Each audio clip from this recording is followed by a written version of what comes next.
Hey there. Today we're going to talk about asynchronicity and why it's one of the most important concepts you have to understand to do any web development whatsoever. Anytime you're interacting with an API or a server on some sort of full stack application, you need to understand asynchronicity. Now, I remember when I first started learning about this, it seemed like needlessly complex. Why do we need asynchronicity? Why can't I just write all my code in one line? And it was very confusing. So I hope this video gives you a starting mental model to make things a little bit simpler for you. So let's get started. I want to start off with a metaphor. Let's imagine we have a recipe. Hold on a sec. Let's imagine we have a recipe to make a cake. So here's the steps. Mix together dry ingredients, mix together the wet ingredients, combine the ingredients, pour them in a pan, put in oven to cook, and then put the cake in fridge to cool and serve. Here's the issue. If I follow these directions like they're written, when I get to this step, put in oven to cook, I'm going to take the pan, I'm going to put it in the oven to cook, and then I'm immediately going to go to the next step. I'm immediately going to take it and put it into the fridge, right? And then what's going to happen? I'm going to immediately serve it. So I'm going to have a pan of lukewarm, cake batter, right? So how do we solve this? Well, we just have to have a wait step. We have to say, hey, when it's done cooking, do the next step, right? We have to have something in between putting in the oven and putting in the cake. We have to say we want to put the cake in the fridge only once it's done cooking in the oven. So here we say put in oven to cook. Now we have a condition here. Once the cake is cooked, then put the cake in the fridge to cool. And only when it's cool do we then serve. All right, this is common sense for cake recipes, and it's crucial for code. So what happens now? We mix together the dry ingredients, we mix together the wet ingredients, we combine them, we pour them in a pan, we put them in the oven to cook, and then we back away. Do you see how the little arrow here kind of disappears? You put it in the oven, and then you as the chef, you can walk away. It's doing work in the background. It's cooking, you don't have to worry about it. At some point, it'll be done, and the cake will be cooked, and once the cake is cooked, we then do another process. We kick off another process. We hand off another process. We put it in the fridge to cool. We can read a book. It's working in the background. Soon, eventually it'll be cool enough. That will trigger, and then we can serve the cake. Now, nothing crazy here. This is basically how you make a cake. Key thing here, this is how asynchronicity works. Okay, let's jump into a code example. We're going to be in code the rest of this video. So let's imagine making an app that helps us find the healthiest food near us. Okay, and to build this, we're going to have to interact with two APIs. One API serves, this API returns a list of restaurants nearby. This is API number one. And we have to interact with a second API, which, given a list of restaurants,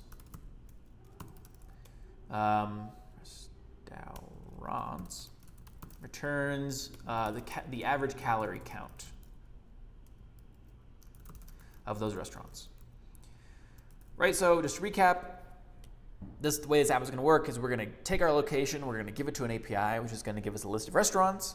Then we're going to give those list of restaurants to a different API to give us the average calories per restaurant, and then we're going to display those to the user and say, hey, here's the 5 healthiest restaurants near you. Okay, now here's the key thing. An API call, we're interacting with a different computer, right? When we make a request to an API, that's no longer our computer. That's somebody else doing the work. That's some other computer doing the work.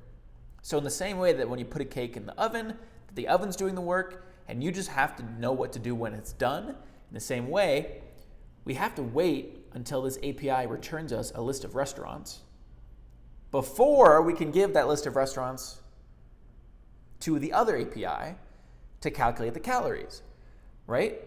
We can't do this until we do this.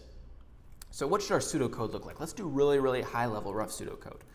Make a request to API number 1 for a list of restaurants. Okay. Once response comes back,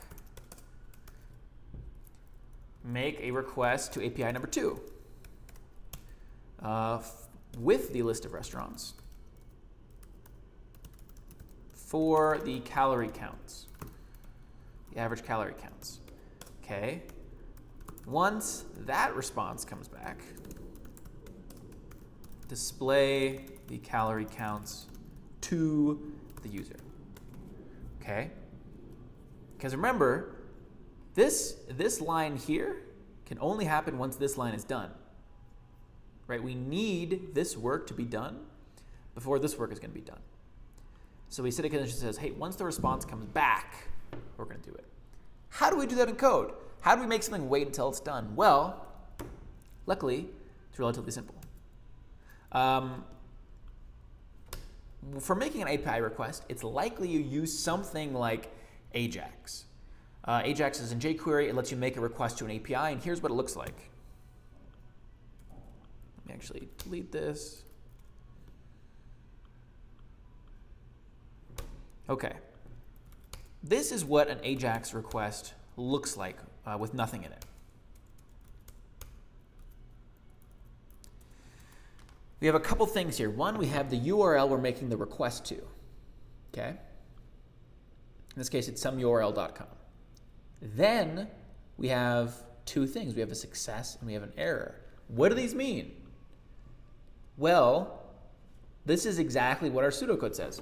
We make this request. So in the first case, we make a request to API number 1. So let's say it's someurl.com/restaurants by location. So this URL is going to return us a list of restaurants nearby. And how do we know when it's done? This function will be invoked once this request is successfully made.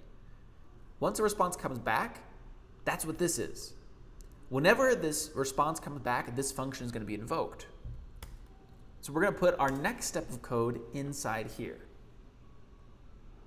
Okay, so let's put in our second request. So once we make the request for the restaurants by location, we're going to make another request to another API.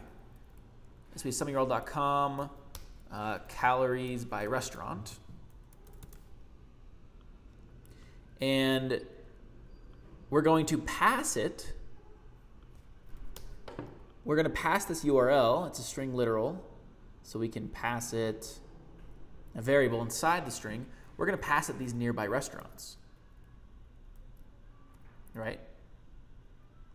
Because remember, we need to have all the nearby restaurants first, and then we give them to a second API, a list of restaurants, and it will return the calories.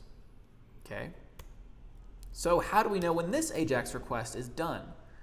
Because this function will get invoked. Once it's done, this function will be invoked. So finally, we have to just display the calorie counts to the user. For super simplicity's sake, we will just console log them. And the success function will be invoked with whatever this get request returns. In this case, it'll be a list of calories, calorie averages. And we'll console log list of calorie averages. Okay? This is asynchronicity. This is how you deal with asynchronicity.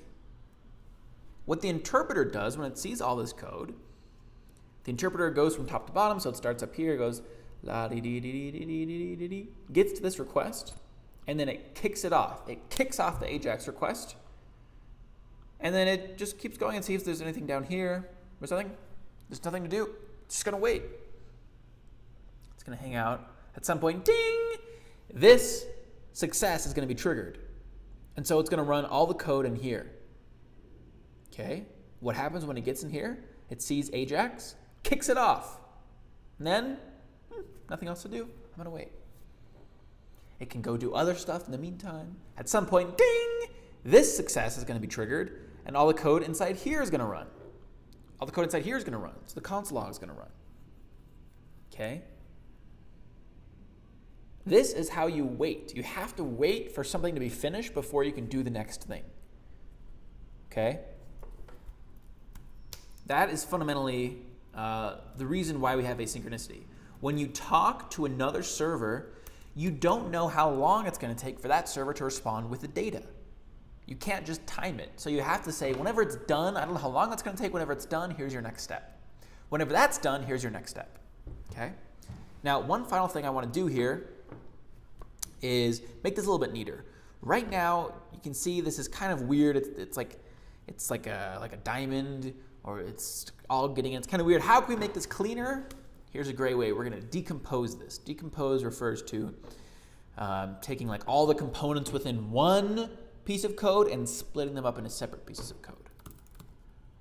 So we're going to make a function called get restaurants by location. Then we'll make another function called get calories by restaurants. Get calories of restaurants. Calorie averages of restaurants.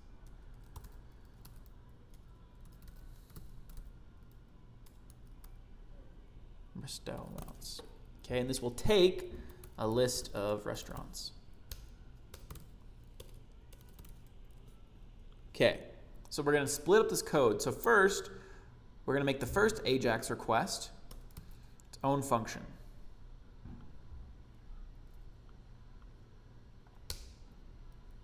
Okay, and then in the success function, we're going to invoke our get calorie averages of restaurant function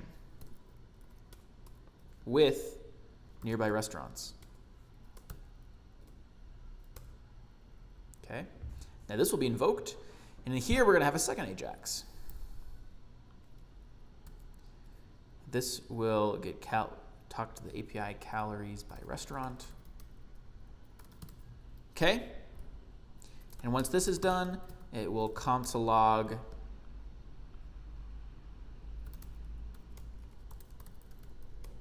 list of calories. Now all we have to do to make these chunks work is invoke the first function, and boom. This is a lot cleaner, a lot easier to read than this. It's hard to tell exactly what's happening here. We've decomposed it.